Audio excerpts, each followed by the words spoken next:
Hello and welcome to the Pitchside Studio. We've seen a lot of great spin bowling from both sides. We've seen some fighting batting from either side. Eventually, it is really remarkable how the West Indies have come back. They lost that first match by 127 runs and they came back and returned the favour, winning it by 120 and winning a game in Pakistan after 34 years. I've got my guests here. To my left, Amir Sohail, and extreme far left is the captain of Pakistan, Shan Masood. Shan, I'll start with you. There are a lot of things that you'll probably go back onto the drawing board and revisit. One of them, of course, would be, or correct me if I'm wrong, that would you create a little more balance between bat and ball? In terms of what, the conditions Well, or I'll the say, side? let me put it this way, that you got a square turner from ball one. Would you add a natural deterioration over 5 days to it? Look, I think we've played 4 games in these conditions. We won 3 of them, and we won 3 of them quite convincingly. And even in this, we had a stronghold. We got to the position we wanted. There's a way to play in these conditions. There's a way to play when you win the toss. There's a way to play when you lose the toss. And I thought when we lost the toss, we still bowled well in the right areas. We had them 54 for 8. And that's when you finish the innings. And anything over 150, then you have a 100 runs lead and it's a different game. So just because of one game or one situation, I don't think we can go back and just say there needs to be a balance. I think we need to get better. We need to also give exposure to ourselves in our own conditions. Like we said, domestically, we've never played in these conditions. So these are the building blocks that we have to take forward, and also know that in Test cricket, in home Test cricket, you need 20 wickets, and you need to outscore the opposition in that. So we have to get better at that. When you look at the game, where do you feel as a captain Pakistan lost the grip? 163 all out opposition in one session on day one. How do you see the proceeding? Where do you feel that Pakistan maybe slipped away an opportunity? I think the biggest one is 54 for 8, and then the last 2 wickets getting 107 runs. I think that's become a bit of a pattern. We've let the tail get away in the last few series quite a lot. I think starting from Bangladesh when we had them 26 for 6 down, we let them back in the game. South Africa again at the Centurion. Here in both Test matches, I think their last 4 wickets, even in the second innings, got 99 runs. And then obviously with the bat, we've had some commanding positions when batsmen have got set and they've not carried on. I think those are the things you need to realize as a batting and bowling unit. And over here, it's always going to be a team game. You have to realize that one mistake can set up a domino effect. And as a team, you need to realize, okay, like we're in a strong position. We can't let the opposition back in the game. And I thought in this game, we let the opposition back. Come to Amir Sohail. Any team that's playing at home will play to their advantage. They'll prepare surfaces that suits them. What are the areas you're looking that Pakistan can fine-tune or polish to further, better the performances? Look, I first of all, I won't like to make so many changes after one loss. You lay a trap for others, and at times you actually fall into it. It happens. It happens to the best. So if it happened to the Pakistanis, you do not need to readjust your thinking. The only thing I'll urge is, the captain should ask the players, especially the batters, they have to improve their technique.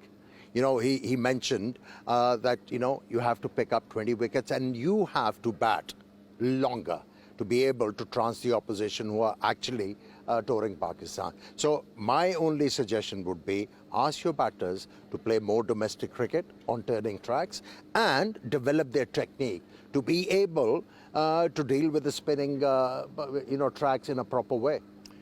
And of course, different times of the year, you'll prepare different things. Now, there's a bit of a gap now until Pakistan plays another Test match. That's how easy or difficult to, again, regroup and then repeat the performances, because Pakistan has done well since that second game against England and then walking into this series. Look, that's always difficult, and that's something that we need to have more of. And I've said it in every interview or press conference I've sat in. Test cricket is hard. You can't expect similar results turning up 10 months later. The preparation of a Test match and a first-class match, they're not comparable. So for Test match cricket, we need more exposure of Test match cricket, and we need to obviously, like Amir Bhai said, now how can we replicate these conditions? Domestically play more and more cricket. using these conditions and hoping that the batting gets better and we start posting totals where rather than 50s and 40s, we actually start scoring hundreds in these conditions. I want to ask you, as a captain, how's the learning going on? Look, it's tough. You can easily look at the results and be like, okay, we've not done well, and there's an acceptance of that. And I've always been, yes, results matter a lot, but are we in the right direction? We are. I think if I take the 2 test matches out, the Perth test match and the first test match in England, I think there's a way where we found ourselves with the hope and with the opportunity to win test matches. So yes, we are taking the draw out, we are going towards win and lose, but I think the learning is test match cricket is ruthless, it's cutthroat. If you don't seize the moments, you're out of it, and that's where we need to learn from oppositions. Also, again, the West Indies, they made sure they got our tail out pretty quickly. They made sure that their tail scored runs.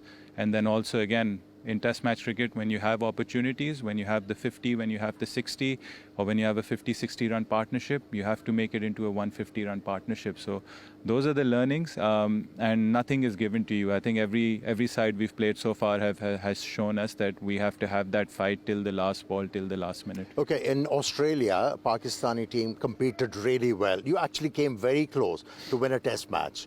Then again in South Africa, you were very close to win a test match in South Africa. Where do you think you are lacking to bring that killer instinct to win the games?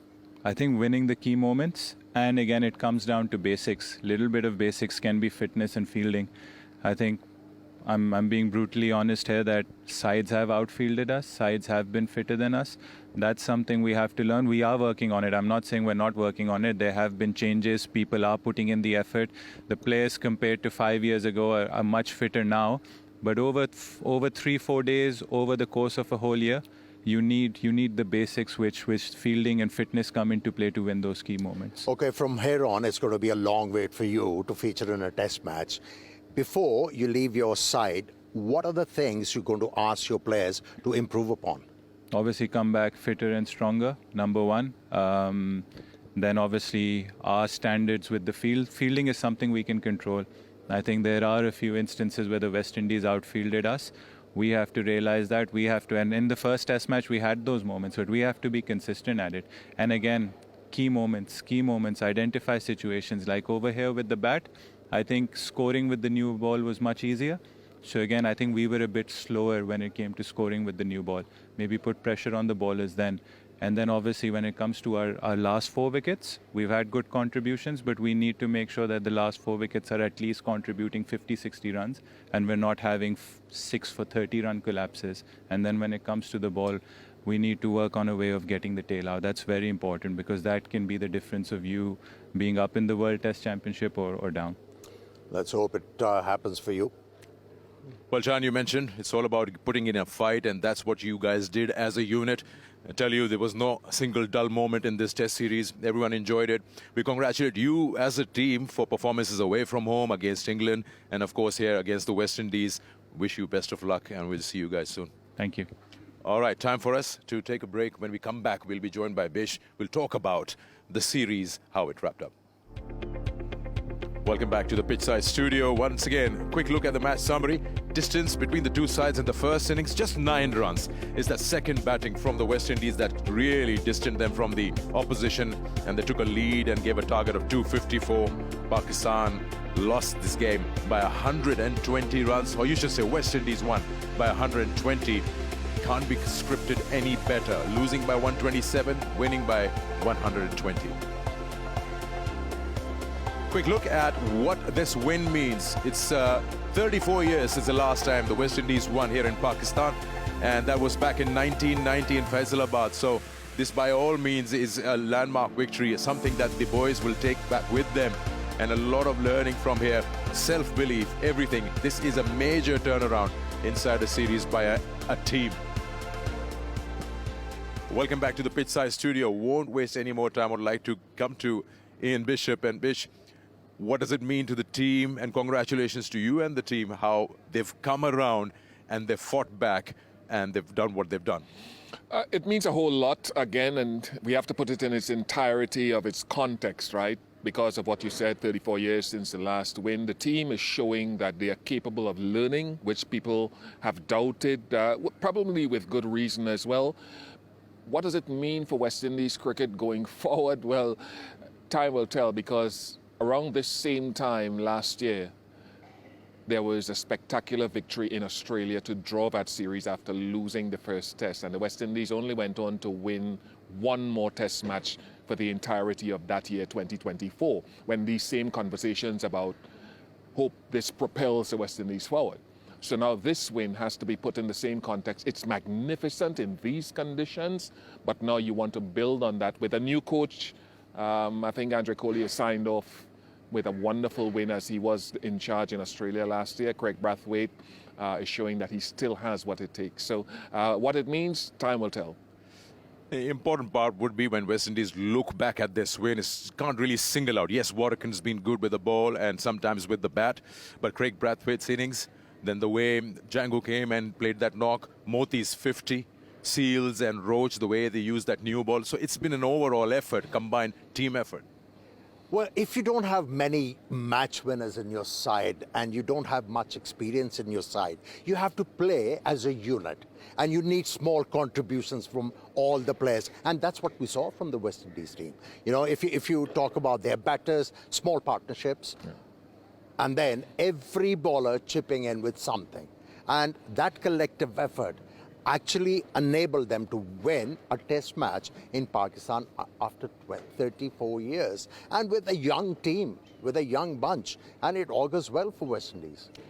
When you look at the win, you say that the tail scored 109 first innings, then later on 100 again. Brathwaite with his 50, the start that he gave. If you were to single out that one turning point, which one would that be in the test match? Well, we talked about it this morning. I think you asked me the same question and you threw me two options, and I'd still go back to the 109 added by Roach and Moti and Warrican. And we don't call them tail anymore. We call them low order batsmen, which is exactly what Warrican said yesterday evening. He said the low order has to spend a lot of time in the nets, refining and fine-tuning their batting, and just little partnerships. Because of that, little partnerships, that was significant partnerships, but little ones can contribute towards match-winning efforts like this. So I would still look at that.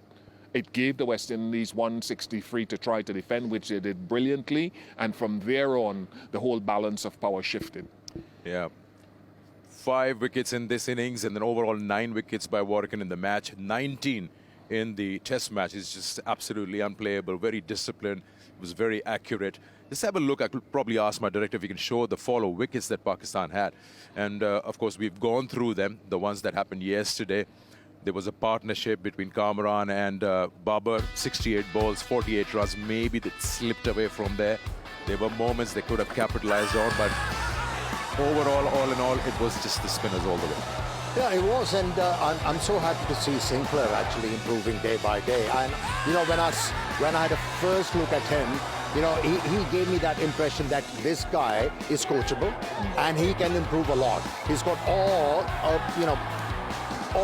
everything in his armory. He's got a good action, good follow through, and he bowls with a lot of arm as well.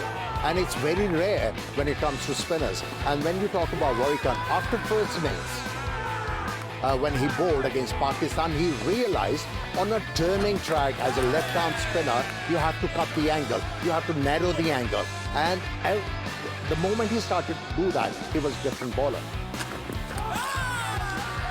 Today it was just about going through the proceedings and trying to avoid the inevitable. 6 wickets were in hand, 178 were required, but once they lost Saud, Shakil and Rizwan, then it was just staring down the barrel. Warrican was really very difficult to keep him out of the game. That catch of the bowling of Moti, and then this last wicket where he wrapped up Sajid. Yeah, one thing I want to add, we have spoken about the spinners, how well they bowled and how the batsmen featured in partnerships and all that. In the first test match, for me, the captain was lost in different thoughts. But in this test match, he upped the game, upped the ante, his decision making was right, field placing for me in this test match. Most wickets by spinners. And that's why it encouraged the bowlers to pick up wickets. You look at 2025, 69 wickets. Well, We talk about most wickets by spinners in a test match. It's just been amazing. 16 average, strike rate 28. It's not something that the batters would like to look at. Well, a generic question pertaining to test cricket to both of you. Pakistan's got a 10-month gap. West Indies, you mentioned, probably doesn't go out and take the field till what, June or July. How difficult is that to regroup after a performance like this with those gaps? Well, with time, you can look at it two ways, Amir and Sikandar, and for our viewers. It gives you time to heal, time to work on little issues that reared its head in this series and in the South Africa series. Some people will say, I want to get back on the horse straight away to try to rectify right the wrongs that happened. So I would look to take the positive route. There's a lot of white ball cricket, but for the test specialists, if Pakistan are going to continue preparing this, then we need to practice more assiduously in such conditions, bowl more in those conditions. The West Indies will have a new coach coming in. Darren Sammy will be taking over both red and white balls, so it's a chance to glorify themselves in this moment and know that they need to be stronger because Australia are their next opponents in Test cricket in the Caribbean. You know, one thing I want to add here is, ICC has to think really hard. There is a chatter about having 2 tiers of test matches. Forget about that. Give equal number of test matches to test playing nations in a test championship cycle, and that will improve the game overall. And if you're thinking about second tier, well, I don't think it's the right idea. All right.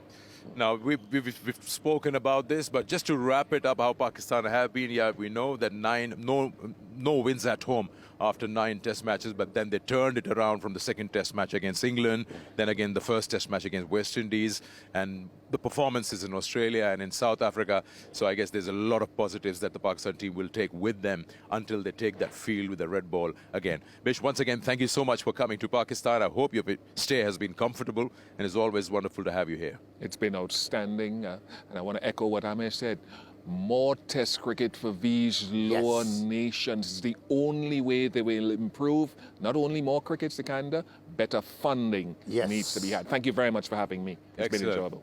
Now, what's in store for us? Coming up, not so far away, lots of cricket at home. We'll change the format now. We'll come now to the white ball because the ICC Champions Trophy is just around the corner. Before that, the teams will take the ground and test themselves out with the 50-over version. And it starts on the 8th of this month. It will start in Lahore, then the 10th, the second ODI. And then we come to Karachi, where on the 12th and the 14th, the remaining games will be played. It's a tri-nation between Pakistan, New Zealand, and South Africa. I hope you've enjoyed every single moment. Like we've been saying, there was not a single dull moment in this test series. Every time something or the other was happening. Thanking all of you guys for joining us. Thanking everyone for being here. Hope you've enjoyed our coverage. Until next time, it's goodbye.